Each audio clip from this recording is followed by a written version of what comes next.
시청자 여러분 안녕하세요. 저는 월드와이드 교회 박인영 목사입니다. 10월의 싱그러운 또 이렇게 주일 첫 아침입니다. 오늘도 하루를 말씀으로 함께 한다는 것은 큰 특권입니다. 세상에 많은 꿈이나 아니면 또 자기 철학으로 함께 나아가는 분이 많은데 대부분이 자기 소욕을 따라 사는 삶입니다. 열심으로 모든 걸 했다고 해서 열정 자체가 진리는 아닙니다. 무엇을 향한 열정인지 우리 그런 말 많이 하지 않습니까? 속도보다 방향이라고. 오늘 그 말씀은 진리의 방향으로 우리를 인도해 주십니다. 오늘 10월 6일 주일 오늘 말씀은 호세아서 4장 11절에서 19절 말씀을 통해서 하나님의 음성을 듣도록 하겠습니다. 호세아 4장 11절에서 19절 말씀입니다. 음행과 묵은 포도주와 새 포도주가 마음을 빼앗느니라. 내 백성이 나무에게 묻고 그 막대기는 그들에게 고하나니 이는 그들이 음란한 마음에 미혹되어 하나님을 버리고 음행하였음이니라. 그들이 산꼭대기에서 제사를 드리며 작은 산 위에서 분향하되 참나무와 버드나무와 상수리나무 아래에서 하니 이는 그 나무 그늘이 좋음이라. 이러므로 너희 딸들은 음행하며 너희 며느리들은 간음을 행하는도다. 너희 딸들이 음행하며 너희 며느리들이 간음하여도 내가 벌하지 아니하리니 이는 남자들도 창기와 함께 나가며 음부와 함께 희생을 드림이니라. 깨닫지 못하는 백성은 망하리라. 이스라엘아, 너는 음행하여도 유다는 죄를 범하지 못하게 할 것이라. 너희는 길갈로 가지 말며 베다웬으로 올라가지 말며 여호와의 사심을 두고 맹세하지 말지어다. 이스라엘은 완강한 암소처럼 완강하니 이제 여호와께서 어린 양을 넓은 들에서 먹임같이 그들을 먹이시겠느냐. 에브라임이 우상과 연합하였으니 버려두라. 그들이 마시기를 다하고는 이어서 음행하였으며 그들은 부끄러운 일을 좋아하느니라. 바람이 그 날개로 그를 쌌나니 그들이 그 재물로 말미암아 부끄러운 일을 당하리라. 네, 여러분 호세아서를 묵상하면서 호세아 선지자는 주전 9세기, 8, 9세기경에 북이스라엘에서 활동한 선지자입니다. 우리가 보통 12소 선지자라고 칭하는데 그는 북이스라엘의 타락을 직접 목격을 하고 고통스러운 마음으로 백성들에게 하나님의 말씀을 선포한 분이죠. 자, 오늘 여기 11절에서 이렇게 시작되는 14절까지의 말씀을 보시면은 오늘 그가 어떻게 타락했고 그 타락의 모습이 어떤 것인지를 성경은 보여줍니다. 무엇보다도 오늘 11절에 음행과 묵은 포도주와 새 포도주가 마음을 빼앗느니라.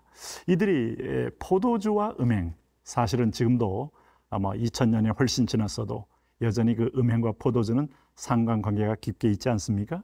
하나님이 준 풍요를 사람들은 자기 정욕의 기회로, 이생의 자랑의 기회로, 안목의 정욕의 기회로 바꿀 줄 아는 것이 이게 인생의 본성이에요. 그런 의미에서 보면 사람은 그대로 놔두면 점점점 하한선 없는 타락을 하게 됩니다. 그래서 어떻게 됐습니까? 내 백성이 나무에게 묻고 그 막대기는 그들에게 고하나니 이는 그들이 음란한 마음에 미혹되어 하나님을 버리고 음행하였음이니라. 여기서 보면 나무와 막대기는 이스타록 같은 그들이 만든 우상에 가증한 이교도의 풍습을 말합니다. 그러므로 그들은 여전히 일월성신이요 나무요 하면서 아마 눈에 가까이 보이는 손에 만질 만한 것에 대하여 숭배하고 절하면서 복을 구하는데 대부분이 그 과정이요 음행과 어떤 면에서 보면 참 음란한 행위를 거기서 하는 행위입니다. 그래서 예수님 당시까지만 해도 또 여호수아 당시, 사사기 당시 계속해서 이 백성들이 빠지게 되는 것은 풍요와 쾌락이란 두 기둥은 누구든지 피할 길이 없어요. 그래서 하나님 쳐다보지 않고 하나님께 붙들리지 않으면 아마 금방 돌아왔더라도 예전의 풍습대로 돌아가는 모습인데 실제로도 그들은 음행을 따라 행했다 하는 겁니다. 오늘 이 하나님 말씀의 경고를 우리가 잘 들어야 합니다.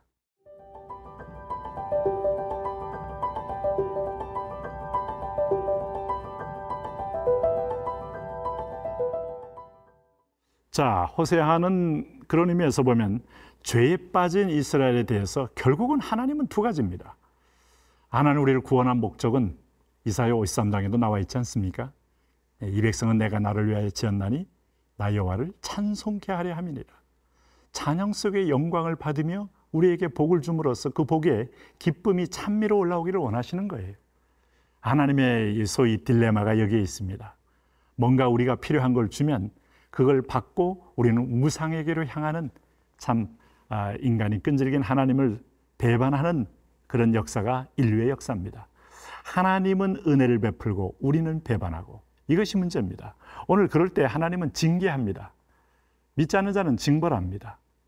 그래서 징계를 다른 말로 하면 고난 속에 있는 축복이라고 합니다. 15절에서 보시면은 이스라엘아 너는 음행하여도 유다는 죄를 범하지 못하게 할 것이라. 너희는 길갈로 가지 말며 벳 아웬으로 올라가지 말며 여호와의 사심을 두고 맹세하지 말지어다. 자, 유다는 이스라엘이 범한 죄를 범치 않도록 권면합니다. 북이스라엘을 말하는 거죠. 한 백성으로서 어떻든 하나님의 은총의 통로가 있어야 돼요. 그래서 이스라엘은 완강한 암소처럼 완강하니 이제 여호와께서 어린 양을 넓은 들에서 먹인같이 그들을 먹이시겠느냐. 에브라임이 우상과 연합하였으니 버려두라 그랬습니다. 결국은 하나님이 이 백성에 대해서 하나님의 심판이 일종의 내버려 둠으로 죄를 쌓을 기회를 주면, 죄가 또 이렇게 여러분 어떤 게이지까지 올라가면 하나님은 또 심판하시는 거예요. 그래서 하나님의 침묵, 하나님의 어떤 방관, 아주 무서운 심판 중에 하나입니다. 믿지 않는 자는 지금 계속 하나님이 방목을 하고 방관을 하고 간섭을 하잖아요. 근데 오늘 우리 믿는 자들은 하나님이 또 간섭하시잖아요. 네? 그럴 때 그들이 마시기를 다 하고는 이어서 음행하였으며 그들은 부끄러운 일을 좋아했느니라. 이것이 바로 무지하고 음란한 마음에 사로잡혀 있는 그들의 모습을 그대로 보여주는 겁니다. 이 일에 누가 앞장선 거예요? 정치 지도자들이 앞장섰어요.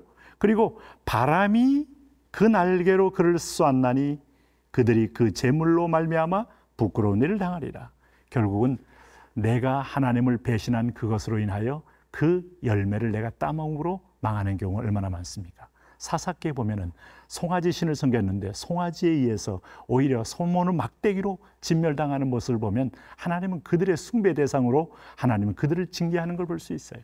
오늘 전능하신 하나님을 더 신뢰하면서 기쁜 예배로 나가 하나님이 기뻐하게 하시고 또 여러분도 복된 삶을 누리게 되시길 바랍니다.